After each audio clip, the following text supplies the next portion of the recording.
हरे कृष्णा।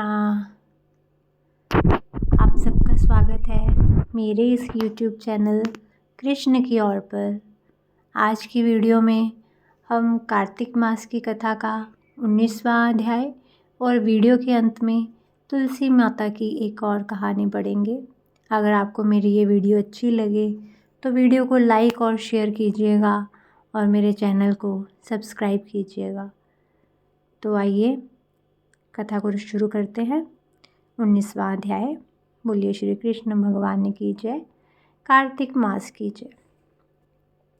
राजा पृथु ने पूछा, हे देवऋषि, अब आप यह कहिए कि भगवान विष्णु ने वहाँ जाकर क्या किया तथा जलंधर की स्त्री का पतिव्रत कैसे भ्रष्ट हुआ। श्री नारद जी ने कहा कि जलंधर के नगर में जाकर भगवान विष्णु ने उसकी पतिव्रता स्त्री वृंदा का पतिव्रत भंग करने का विचार किया। वह उसको नगर के एक उद्यान में जाकर ठहर गई और रात में उसे स्वप्न दिया। वह उनकी माया और अद्भुत कार्य पद्धति थी और उनकी माया द्वारा जलंधर की स्त्री पतिव्रता वृंदा ने रात में यह स्वप्न देखा कि उसका पति नग्न होकर सिर पर तेल लगाए महिष पर चढ़ा है। वह काले रंग के फूलों की माला पहने हुए है तथा उसके चारों ओर हिंसक जीव है। वह सिर मुंडाए हुए अंधकार में दक्षिण दिशा की ओर जा रहा है। उसने अपने नगर को समुद्र में डूबा हुआ देखा और इस प्रकार से बहुत से भयानक स्वप्न देखे। फिर तुरंत ही वह जाग पड़ी और स्वप्न के संबंध में विचार करने लगी।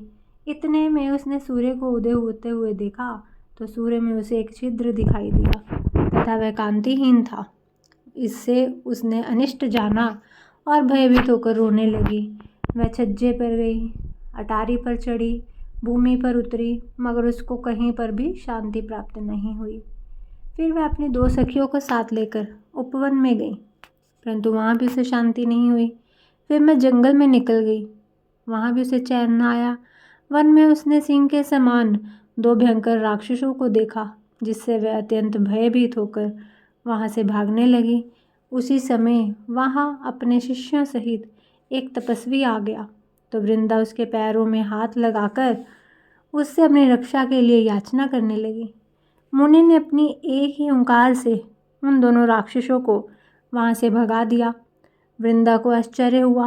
वह भय से मुक्त हो मुनि को हाथ जोड़कर प्रणाम करने लगी और कृतज्ञता का ज्ञापन किया। फिर उसने मुनि से अपने युद्ध रथपति के संबंध में उसकी कुशल क्षेम का प्रश्न किया। मुनि ने मौन हो आगे पीछे देखकर कहना चाहा कि उसी समय दो वानर उनके पास आकर हाथ जोड़कर खड़े हो गए। जो ही मुनि ने भ्रिकुटी का संकेत किया तो वे उड़कर आकाश में चले गए। फिर जलंधर का सिर व धड़ लेकर मुनि के पास आ गए। तब वृंदा अपने पति को मरा जान मूर्छित होकर धरती पर गिर पड़ी और अनेक प्रकार के वचन कहकर दारुण विलाप करने लगी।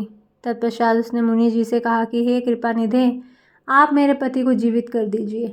पतिव्रता पारायण दैत्य पत्नी ऐसा कहकर दुखी श्वासों को छोड़ती हुई मुनि के चरणों में गिर पड़ी।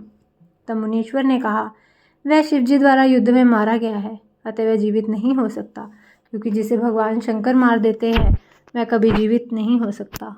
परंतु शरणागत की रक्षा सनातन धर्म है, अतः कृपा करके मैं इसे जिलाए देता हूँ। श्री नारद जी ने कहा कि वह मुनि साक्षात विष्णु थे, जिन्होंने यह सब माया फैलाई थी। वह वृंदा के पति को जीवित करके अंतर्ध्यान हो गए।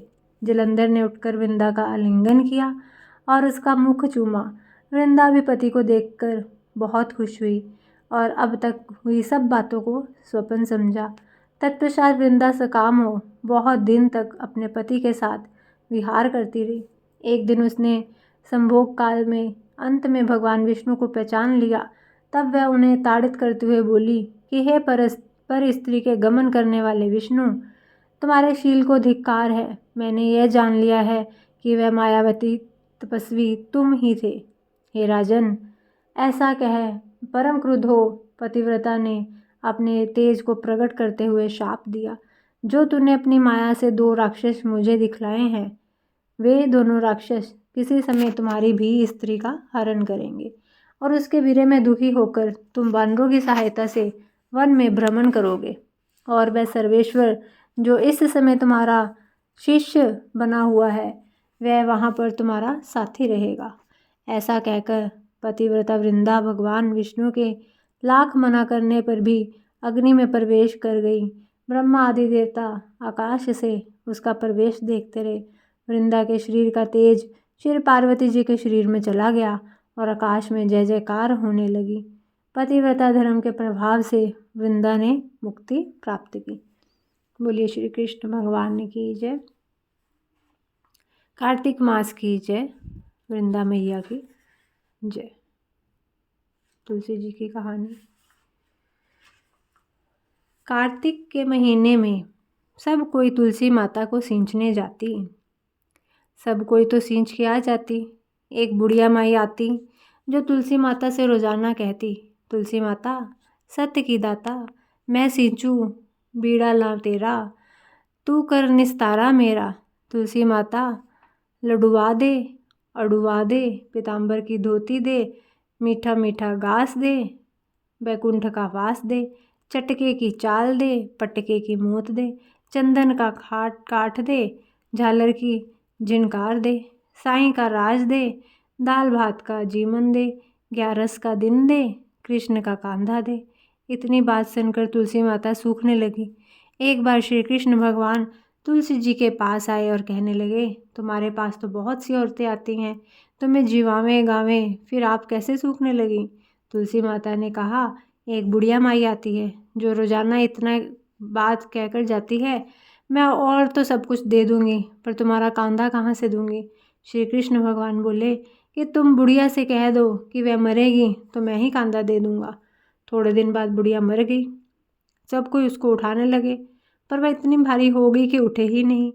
सब कोई कहने लगे कि पाप खाट की माला फेरती जिससे इतनी भारी हो गई। भगवान बूढ़े ब्राह्मण का रूप धारण करके आए। सबसे पूछने लगे कि इतनी भीड़ क्यों है? सब बोले, एक बुढ़िया थी, वह मर गई, पापिनी थी, इसलिए किसी से नहीं उठती। जब भगवान बोले कि उसके कान में मुझे कुछ बात कहने दो, वह उठ जाएगी। सबने कहा कि तू भी मन की निकाल ले। भगवान ने जाकर उसके कान में कहा कि बुढ़िया माई, तू बिड़वा सिंचा मेरा, मैं करूँ निस्तारा तेरा। बुढ़िया माई अडुआ ले, गडुआ ले, पीताम्बर की धोती ले, मीठा मीठा ग्रास ले, बैकुंठ का वास ले, चटके की चाल ले, पटके की मोत ले, चंदन का काठ लो, झालर की झिनकार लो, साईं का राज ले, दाल भात का जीवन ले, कृष्ण का कांधा ले। इतना सुनते ही बुढ़िया माई हल्की हो गई। भगवान कांधे पर ले गए, उसकी मुक्ति हुई। और हे तुलसी माता, जैसे उसकी मुक्ति की ऐसी हमारी भी करियो, जैसे उसको कांधा दिया वैसे सबको दियो। बोलिए तुलसी मात की जय। आपको मेरी ये वीडियो अगर अच्छी लगे तो कमेंट करके ज़रूर बताइएगा। मिलते हैं अपनी अगली वीडियो के साथ, तब तक के लिए